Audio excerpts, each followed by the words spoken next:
Test? Oh, smart. Yeah, okay. Okay. Is this better?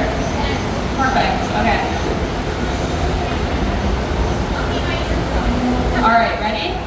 All right, everybody, welcome to the Minnesota State Fair. My name is Chloe, and this is my sometimes teammate, sometimes opponent, always best friend, Allison.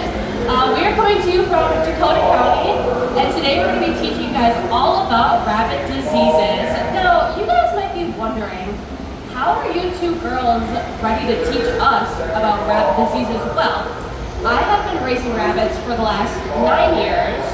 And I have been raising rabbits for the last 18. And if you do the math, that is my entire life. Like, yes, since day one.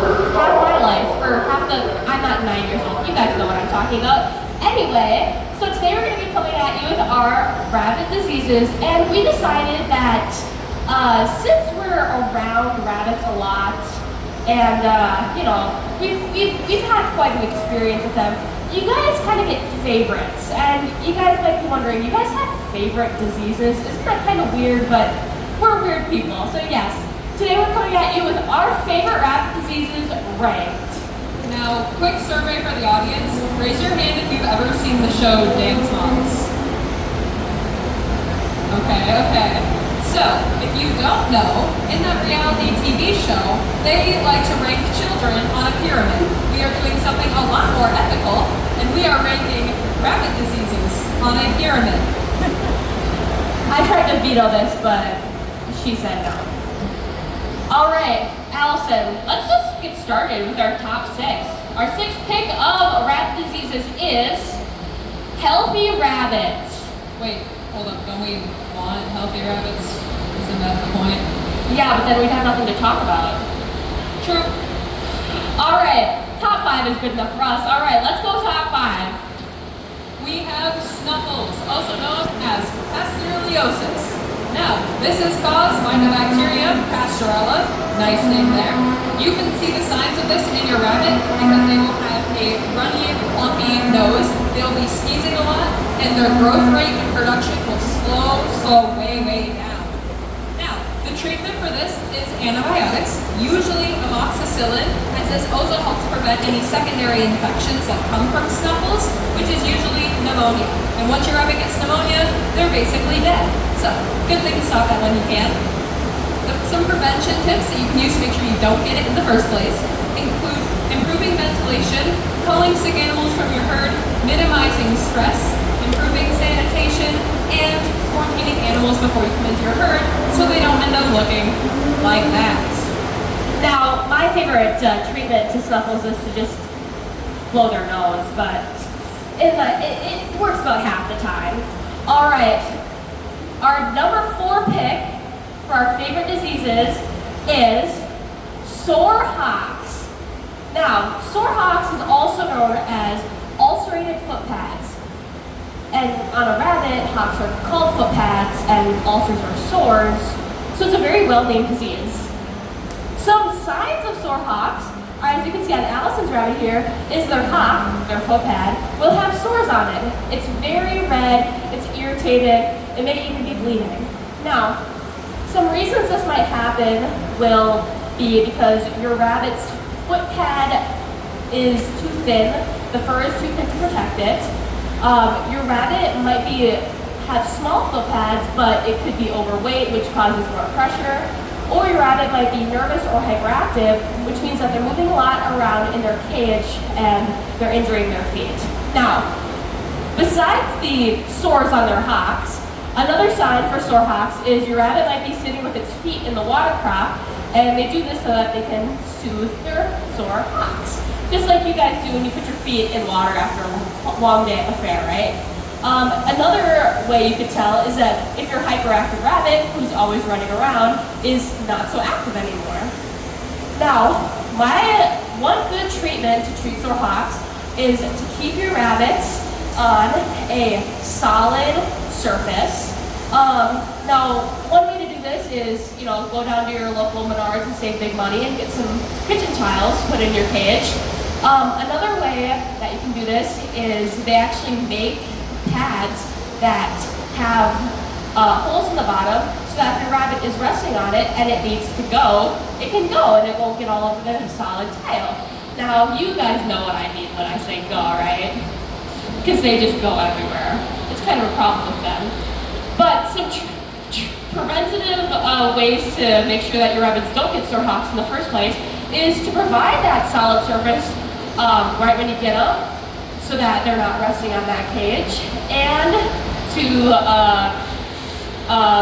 cull your rabbits that might have the gene of having bad foot pads. All right, Allison, I'm ready to get in the top 3. Are you ready to get in the top 3? All right. Our third favorite rabbit disease is conjunctivitis, also known as weepy eye, or to humans, pink eye. A good example of this is when Chloe had pink eye 2 years ago. This is an exact Snapchat I did receive 2 years ago. There it is. I'm cured now, don't worry. But pink eye is caused by an inflammation of the conjunctiva of the eye. This is what blocks up the tear ducts and what causes the madness about it. And this is often caused by a variety of respiratory diseases. And the signs are pretty obvious. It's red, sore, and runny eyes on your rabbits. So, some treatment for this is ophthalmic ointments, or in layman's terms, eye drops. And the prevention includes controlling those respiratory diseases in your herd, eliminating sources of trauma, and once again, quarantining before your animal gets into the herd. So you don't end up looking like that. Hey, or the rabbit. I think that pink looks pretty good on me.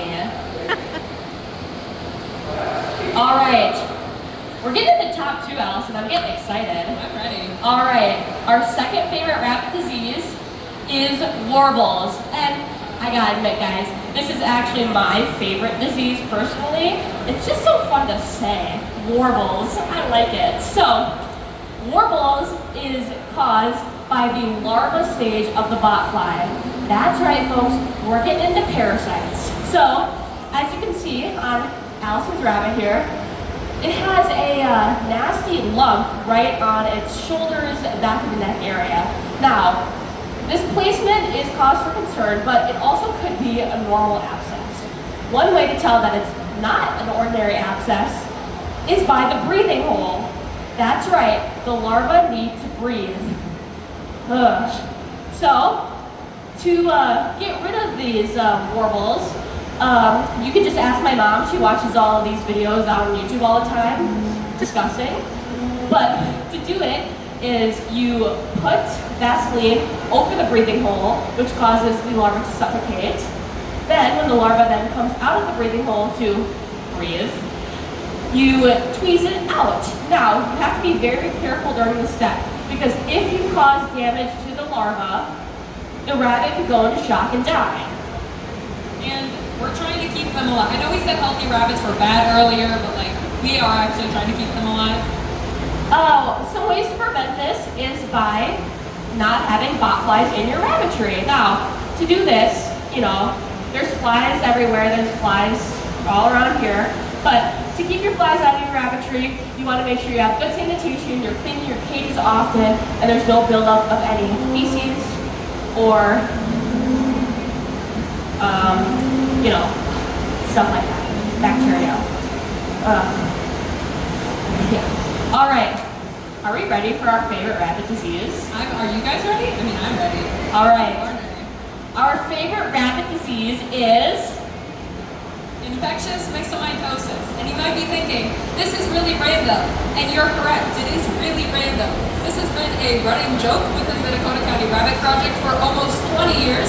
So much so that we ask everyone we know about it. It is the only disease we will all use in showmanship, and we have named multiple quiz school teams after this disease. I'm telling you, at least 7. So, it is our favorite.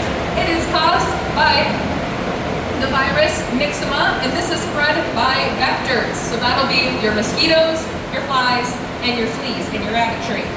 Now, some signs of this is your rabbit will stop eating, it'll go high temp, they'll have conjunctivitis, which we have already gone through before, see, call back to earlier. They'll have inflammation specifically behind their ears and in the genital area, but most they will just up and die. Yes, unfortunately, most strains of Mixma have a 100% mortality rate. And you might be thinking, why is it your favorite disease? Well, that is because the treatment acronym that we have created is just perfect. So it is called KBB. We're going to break down the steps for you. Step number 1 is you have to kill the animal because there is no other way to treat it, so your animal has to die. But you cannot just then dispose of said dead animal because putting Mixma into the ground will get you a violation with the Minnesota Department of Natural Resources. So before you bury the animal, you have to burn the corpse so that it does not spread the Mixma into other plants or animals when they eat the vegetation that grows. And then lastly, after you have burned the animal, you put it away into the ground. And that is how you remove KBB. It's a perfect cure. Not really, but some ways to prevent having to do this really gruesome treatment plan is to make sure you minimize the vectors in your rabbitry. So minimize the fleas, minimize the mosquitoes, and minimize the flies. that just seems like a good point overall, right? I think we should just keep that in mind for everything. Keep flies away. All right, now, it's come to the end of our presentation, and I really hope you guys learned something. We're very glad to teach you. You can't really be learning this kind of stuff at 9 years old without it kind of, getting into your system a little bit. So, you might think you're weird for having favorite diseases. Well, we're weird people, so. And hey, I know for a fact you guys did learn something because you guys didn't know I had pink eye 2 years ago. All right, folks, we're gonna open up to questions. So, any questions? Allison will come around with the microphone. Are any of these diseases transferable to humans?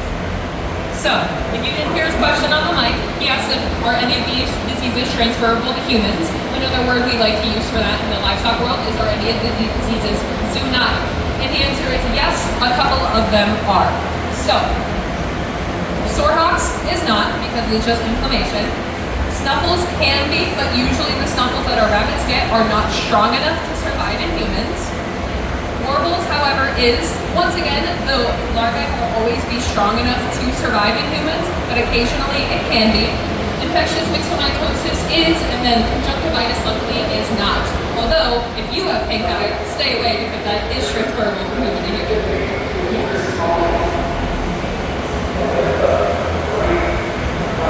Have you experienced any of these diseases on your rabbits?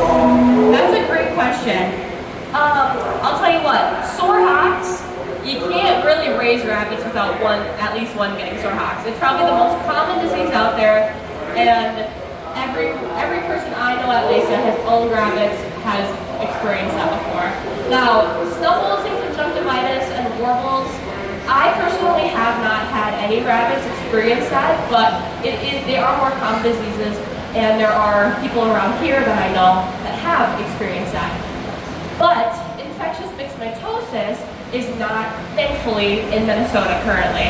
It is very common in California and Oregon, especially in the warmer months between May and October. So thankfully, we have not had to KBB any rabbits. And as another rabbit producer, pretty much my answer is the same. I have had a couple animals with sorehox because it is pretty unbeatable when you're raising high quantities of animals.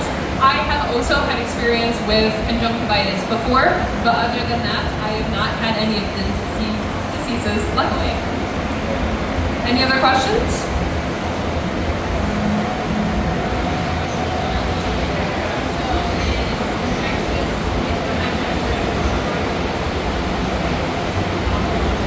That is a really good question.